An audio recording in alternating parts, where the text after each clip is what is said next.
Quiero en esta mañana compartir con ustedes el tema Nuestra Esperanza. Y para ello quiero que me acompañen a leer en el libro de los Salmos, el capítulo 126, lo que dice la eterna y poderosa palabra del Señor. En este salmo que tiene como título Oración por la restauración. Amén. El Salmo 126 dice de la siguiente manera: Cuando Jehová hiciere volver la cautividad de Sión, seremos como los que sueñan. Entonces nuestra boca se llenará de risa y nuestra lengua de alabanza. Entonces dirán entre las naciones: grandes cosas ha hecho Jehová con estos. Grandes cosas ha hecho Jehová con nosotros, estaremos alegres. Haz volver nuestra cautividad, oh Jehová, como los arroyos del Neguev. Los que sembraron con lágrimas, con regocijo segarán. Irá andando y llorando el que lleva la preciosa semilla, mas volverá a venir con regocijo, trayendo sus gavillas. Amén y amén. Demos una alabanza a nuestro Gloria Dios. a Dios. Pueden sentarse los que tengan la amabilidad en el nombre del Señor Jesús. Bueno, quiero comenzar diciendo que el Salmo 126 es uno de los salmos que no fue escrito por el salmista David. No todos los salmos son escritos por David, en su gran mayoría sí, pero este en particular no se conoce ni su autor, ni tampoco la época en la cual fue escrito. Algunos dicen que fue escrito de manera profética, otros dicen que fue escrita ya en el momento cuando los judíos que estaban cautivos en Babilonia regresaron a sus tierras. De todas maneras, es una de las expresiones proféticas más reconocidas, una expresión de liberación muy conocida por todos los lectores de la palabra del Señor. Amén. Gloria al nombre de Dios. Amén. Y quiero comenzarles diciendo un poco sobre el contexto, y es que el pueblo de Israel como tal tuvo la bendición de tener unos reyes. El primero de ellos fue Saúl, usted conoce, después tuvo David, después tuvo a Salomón. Hubieron otros dos que de pronto no aparecen ahí como oficiales, que fue Isboset, hijo de Saúl.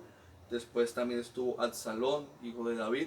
Pero siempre consideramos únicamente los tres principales, que son Saúl, David y Salomón. Pero por consecuencia de la idolatría y del paganismo y de la dureza de corazón de estos reyes, la historia de los judíos se dividió en dos. La historia del pueblo de Israel se dividió en dos, y aparecieron dos reinos diferentes. El reino de Israel, que fue considerado el reino del norte. Ese reino del norte estaba constituido por 10 tribus, y todos ellos obedecían a su primer rey, que fue Jeroboam. Este pueblo tuvo su capital en Samaria, y dice la palabra de Dios que tuvo como unos 19 reyes aproximadamente, y ninguno de ellos hizo lo recto ante los ojos de Dios. Todos fueron idólatras, todos fueron desviados en sus caminos, todos hicieron lo malo, construyeron en lugares altos adoración a otros ídolos. Y por esta razón el Señor los castigó. El Señor les envió profetas para que ellos se arrepintieran, pero ellos no quisieron obedecer. El castigo para ellos fue la destrucción por parte del imperio asirio. Los asirios vinieron y destruyeron totalmente la ciudad de Samaria, y muchos de los que estaban ahí fueron dispersados totalmente. El otro reino es el reino del sur. Este reino se denominó Judá, que estaba constituido por dos tribus. El primer rey fue Roboam, que era hijo de Salomón.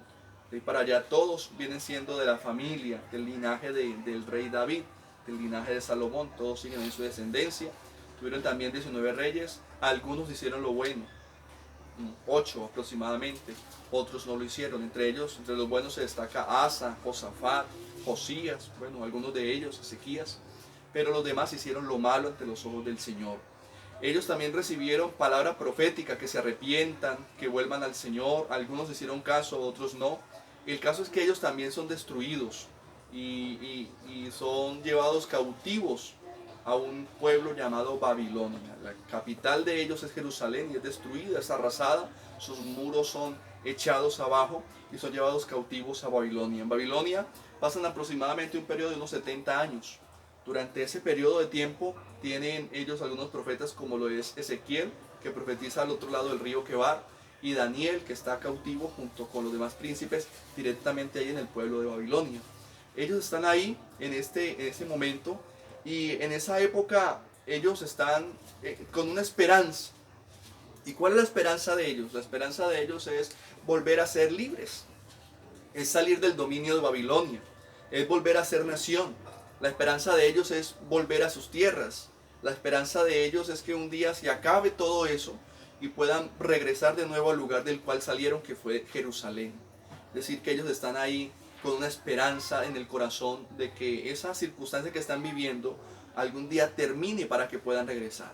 Es más, hay una profecía de parte del profeta Jeremías que dice que esta cautividad únicamente va a durar cerca de 70 años. Y entonces este Salmo 126 refleja el pensamiento de ellos. Cuando el Señor nos hiciere volver de la cautividad, cuando volvamos de ese estado de prisión de Babilonia, entonces va a ocurrir algo. Dice, lo compara, el estado de alegría será tal, y aparece tres parábolas ahí. Primero, como los que sueñan, ¿sí? Es decir, como aquel que tiene un sueño placentero, que está ahí gozando, que parece que como que no es realidad, le parece algo soñado, algo maravilloso. Así va a ser cuando regresen de la cautividad. Dos, dice ahí como el arroyo del Negev, es decir, ese arroyo que cuando es verano se seca, pero cuando es invierno vuelve a subir su cauce y vuelve a aparecer sus aguas. Así, con esa figura de renovación va a ser nuevamente el pueblo de Dios que va a volver a resurgir.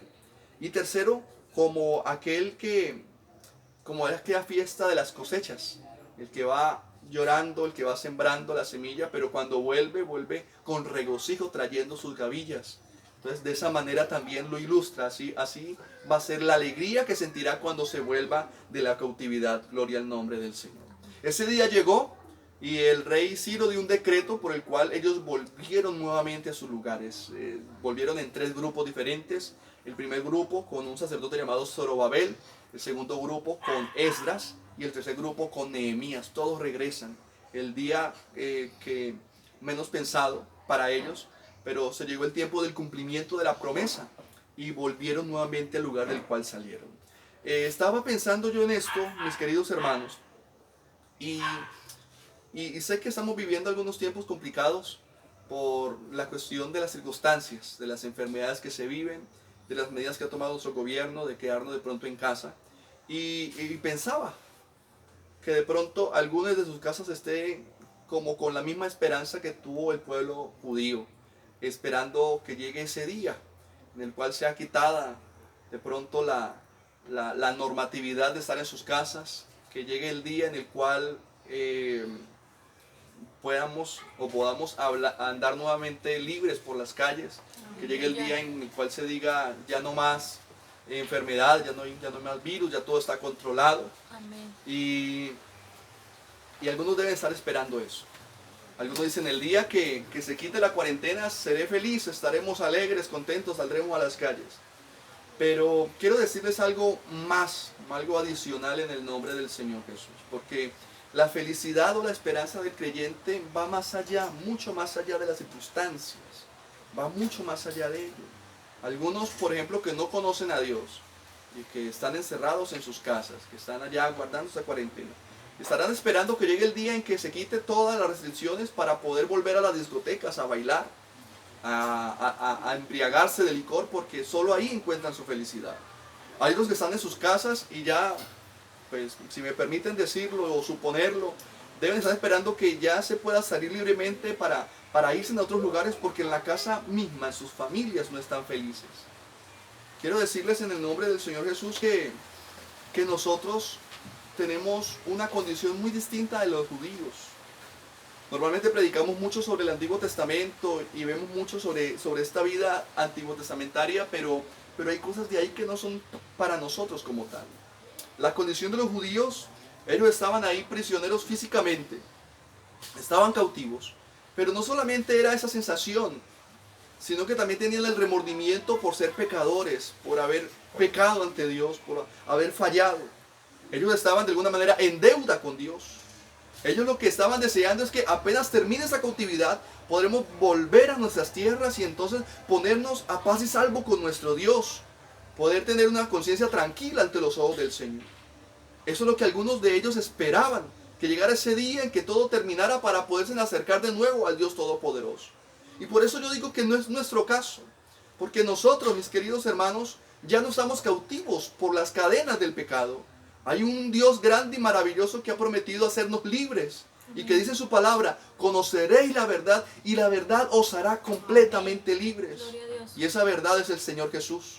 Pues Él dijo, yo soy el camino, yo soy la verdad, yo soy la vida. Y el único que liberta es el Señor Jesús. Amén. Dice la Biblia, si el Hijo os libertare, seréis verdaderamente libres. Amén. Así que nosotros, aunque de pronto estemos en un lugar, de pronto encerrados, pero físicamente estamos de nuestro cuerpo recluido en un lugar, pero nuestro corazón y nuestra alma es libre delante Sí, de la amén. presencia del Señor.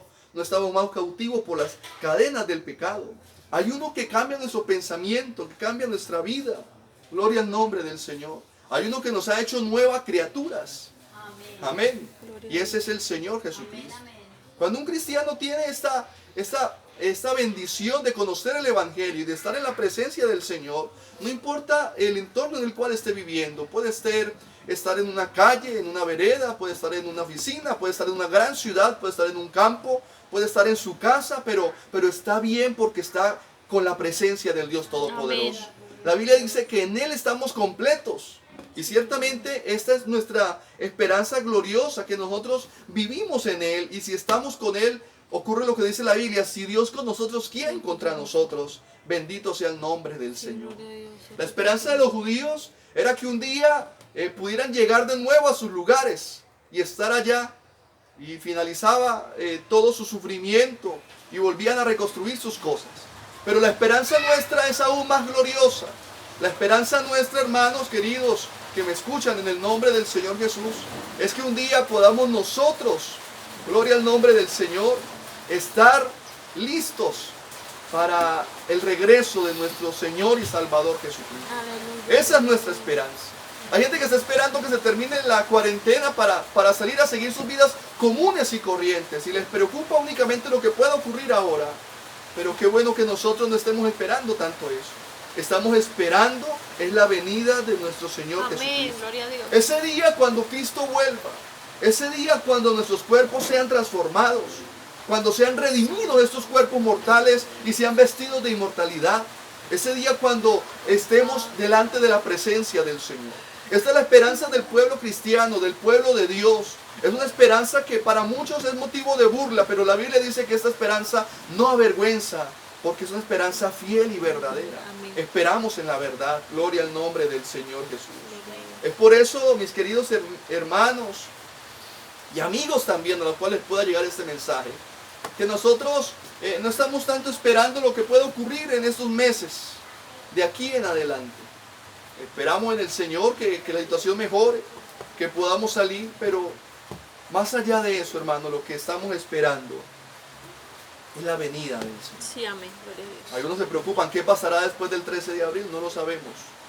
Pero la pregunta principal sería, ¿y qué pasará cuando Cristo venga? ¿Qué pasará ese día? ¿Qué pasará ese día maravilloso? ¿Estás preparado para ese día? Gloria al nombre del Señor Jesús. Gloria al nombre del Señor. Amén. Gloria Todo a esto Dios. que ocurre, a algunos les causa de pronto un miedo, un pánico, un caos. Pero para el pueblo cristiano, cuando ven las noticias de que hubieron terremotos, de que hay cierto virus mortal, de que hay guerras, que hay rumores de guerras, al pueblo cristiano lo único que nos indica es que la venida del Señor está cerca. Que así como se cumple lo que está escrito en la palabra del Señor, también se cumplirá esa promesa maravillosa que dice que un día se oirá la trompeta, gloria al nombre del Señor, y los muertos en Cristo resucitarán primero, y luego nosotros los que vivimos, los que hayamos quedado, seremos arrebatados juntamente con ellos y estaremos para siempre con el Señor. Amén. Gloria al nombre del Señor. La Biblia dice en 2 de Pedro 3:13, pero nosotros esperamos según sus promesas cielos nuevos y tierra nueva. Gloria al nombre del Señor. Y 2 de Corintios 7, el verso 1 dice, así que amados, puesto que tenemos tales promesas, limpiémonos de toda contaminación de carne y de espíritu, perfeccionando la santidad en el temor de Dios. Es decir, que todo aquel que tiene esta esperanza, en Él se purifica.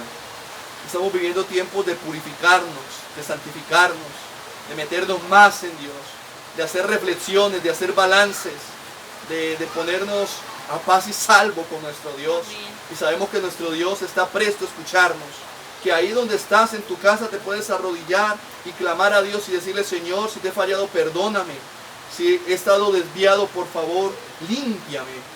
Por favor, ayúdame, porque yo quiero seguir esperando ese día maravilloso de tu manifestación, ese día maravilloso de que nos llames para estar delante de tu presencia. Yo quiero decirle que esa es la esperanza nuestra. Ese pueblo judío decía: cuando Jehová hiciere volver la cautividad de Sión, entonces nuestra boca se llenará de risa y nuestra lengua de alabanza. Estaban esperando ese día, pero saben, nosotros tenemos algo maravilloso, tenemos fe en el Señor. Tenemos fe en que ese día de nuestro arrebatamiento llegará pronto y desde ya nos alegramos, desde ya nos gozamos, desde ya nuestra boca está llena de risa y de alabanza para el Dios Todopoderoso. Amén. Por eso en nuestros hogares debe haber una voz de esperanza, de ánimo. No se entristezcan como los otros que no tienen esperanza, no. Debe haber gozo, debe haber alegría, debe haber felicidad. Estamos en las manos del Dios Todopoderoso. No te avergüences de lo que has creído, sigue creyendo. Hoy más que nunca se necesita que seamos sólidos en nuestra creencia, que sigamos creyendo y sosteniéndonos en la verdad, en santidad, en pureza. Y yo sé que más y más personas que no creían este mensaje lo estarán creyendo, lo estarán considerando, porque se dan cuenta de que lo que dice la palabra de Dios es verdad. Tenemos un Dios que no miente, un Dios que no engaña, un Dios que lo que promete lo cumple. Y Él dijo en su palabra: he aquí, yo estoy con vosotros todos los días y hasta el fin del mundo. Yo sé que en estos días Él está con nosotros. Pero nuestra esperanza gloriosa y maravillosa es que un día estaremos en la presencia de Él, morando con Él por toda la eternidad, en el nombre del Señor Jesús de Nazaret. Dios les bendiga a todos. Amén. Gloria a Dios.